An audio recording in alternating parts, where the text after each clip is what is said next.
Pre primary teachers जो हैं, जब वो इंटरव्यू देने जाते हैं तो उनका डेमो कराया जाता है। तो डेमो के लिए क्या क्या तैयारी करें, तो देखिए स्कूल ओनर या प्रिंसिपल क्या देखते हैं डेमो के अंदर, क्या एक्सपेक्टेशंस होती हैं और आप किन किन चीजों को प्रिपेयर करेंगे ताकि आप सक्सेसफुली उस स्कूल या जो भी आप ऑर्गेनाइजेशन ज्वाइन करना चाह रहे हैं वो ज्वाइन करें और बच्चों में कंट्रीब्यूट करें। तो देखिए एनईपी आने के बाद जब ईसीसी की बात हुई, एक्सपीरियंशियल लर्निंग, स्टोरी टेलिंग और इतने सारे पेडागोजिकल मेथड्स की बात हो रही है कि ये सारी चीजों का आपका जानना जरूरी है। तो एक एक करके आज अपने वीडियो के अंदर ये सारी चीजें आपसे शेयर करती हूँ। आप मेरे वीडियो को लाइक करें, चैनल को सब्सक्राइब करें, लास्ट तक पूरा वीडियो देखिएगा और फिर सबके साथ शेयर जरूर कीजिएगा। देखिए अब ये जो एज ग्रुप है, आपको as a teacher pre primary या ईसीसी के टीचर को ये जानना जरूरी है कि आप 3 to 8 इयर्स यानी कि फाउंडेशनल इयर्स तक के बच्चों को आप डील करेंगे। That is from nursery to class 2, right. ये एज ग्रुप में 3 साल का बच्चा पहली बार जब आ रहा है तो वो बच्चा पहली बार घर से बाहर किसी अननोन एडल्ट या एक ग्रुप के पास जा रहा है। तो इट मींस बच्चों को पैसिफाई करना, कंट्रोल करना, कंफर्ट करना, ये सारा आना चाहिए। तो पढ़ाई या जो सिलेबस है या कोई भी चीज वो थोड़ा सा लेट आती है, वो एकदम से शुरू नहीं होती। कई बार इंटरव्यू में होता है ना कि आप कैसे पढ़ाएंगे, कि भाई हम किताब से पढ़ाएंगे। No no, that is very wrong. वो नहीं बोलना है। आपके पास तो खाली किताब नहीं, you have a lot of resources. आपके पास टॉयज हैं, गैजेट्स हैं, डिजिटल एरिया है, प्ले एरिया है, आउटडोर एरिया है, एक्सपीरियंशियल लर्निंग और स्टोरी टेलिंग की बात अभी आगे करती हूँ। तो देखिए you have to be prepared. Number 1, आप क्या क्या एक्टिविटीज कराते हैं, एक्टिविटीज को कंडक्ट कैसे कराते हैं, एक स्मॉल ग्रुप, बिग ग्रुप और होल ग्रुप को आप कैसे कंट्रोल करते हैं। तो देखिए जब आप एज अ टीचर डेमो देते हैं तो डेमो से पहले कुछ बातचीत हो रही होती है। तो अगर आपसे पूछा जाए how do you plan a day और कितने आवर्स का एक डे होना चाहिए एक छोटे बच्चे का, ये डिपेंड करता है स्कूल के ऊपर। 3 to 4 to 4.5 आवर्स तक का एक डे होता है छोटे बच्चों का जब वो स्कूल आते हैं, right. So depends, you are dealing with toddler and nursery group और you are dealing with toddler and senior KG, junior KG, ये वाला पूरा group and up to foundational years, right. कई बार 5 आवर्स तक का भी होता है। उसके बीच में फ्रूट ब्रेक, आपको लंच ब्रेक या मील ब्रेक जो देना है वो कैसे आप प्लान करेंगे। How do you begin your time table and close your time table. तो ध्यान रहे आप टाइम टेबल को बिगिन भी एक्टिविटी से करते हो, क्लोज भी एक्टिविटी से करते हैं। यहां पर इतना इंपॉर्टेंट है सर्कल टाइम का आपको पता होना। Why circle time? Because circle is endless.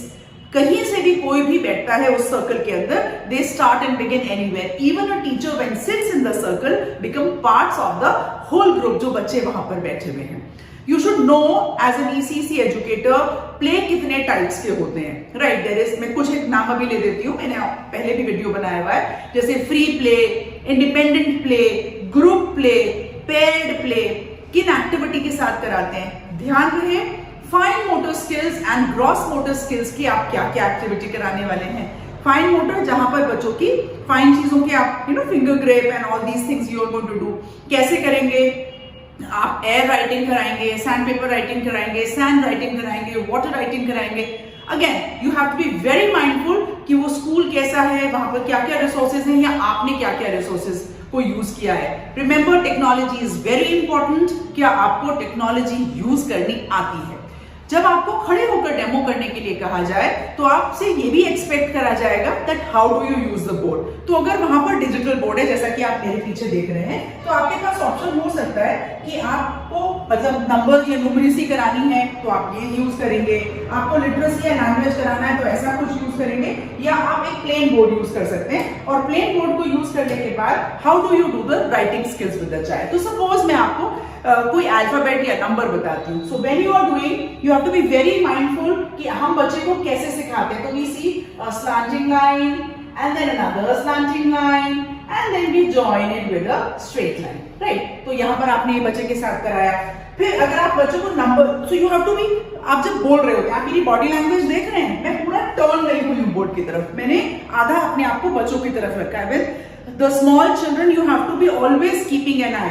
हालांकि हम ये मानकर चलते हैं कि जब हम छोटे बच्चों को पढ़ा रहे हैं तो क्लास में कोई और एडल्ट एक और होगा बच्चों का ध्यान रखने के लिए। Still one I always on the child. अगर आप नंबर्स की बात कर रहे हैं या किसी के अक्षर की बात कर रहे हैं, अगेन द सेम थिंग। अगर आप शेप्स की बात कर रहे हैं, you are teaching, so even you teaching the child a circle, you can even use various gadgets. तो मेरा पर्पस ये है आपको ये बॉडी लैंग्वेज दिखाने का and to see that how you are going to do.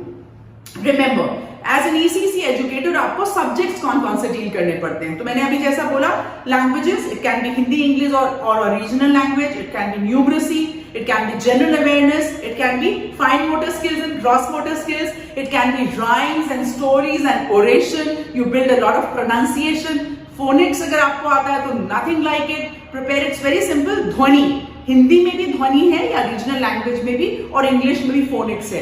मैंने पहले भी बहुत सारे वीडियो बनाए, आप जरूर जाकर उसको रेफर करें।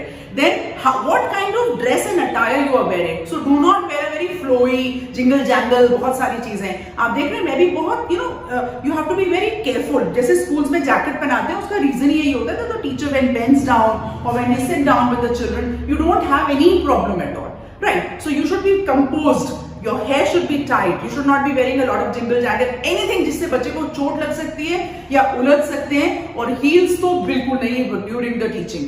आप देखें जो भी लोग, जैसे इवन शेफ्स होते हैं, वो किचन में काम कर रहे हैं, इवन एयर होस्टेसेस जब फ्लाइट में होती है, so they wear flat shoes so that their movement is very swift। And with children, you should be open to running, jumping, hopping, skipping, and you should have some rhythm in you when you are introducing rhymes and poems to children. So, the bear went over the mountain, the bear went over the mountain, and then what he saw another mountain. So, how you are expressing with children. Row, row, row your boat gently down the stream. Merrily, merrily, merrily, life is like a dream. So the children, they capture your face expressions, they capture your body expressions, they capture your voice modulation, and as an ECC educator, ये ध्यान रखना है कि आप अपने class को और environment को चाइल्ड फ्रेंडली कैसे बनाते हैं। तो आई लेवल पर आप डेकोरेशन करेंगे बच्चों के, ताकि वो उस चीज को देख पाए। Anything which is print or written by children, have a space to display, use a lot of ground space, do not make children always sit on the table and chair, allow them to sit down, you also sit down with them, and अगर ये सारी चीजें आप follow करेंगे तो आई am sure आपका demo बहुत अच्छा होने वाला है। फिर भी कोई सवाल हो, feel free to ask me and I am there to help you out। मैं हमेशा कहती हूँ that everybody has a right to say I big wonder। आज मैंने अपने वीडियो के अंदर एक ईसीसी एजुकेटर से क्या एक्सपेक्टेशंस होती हैं, काफी कुछ आपके साथ शेयर करें। I am sure it's going to be very very helpful. आज के लिए जय हिंद।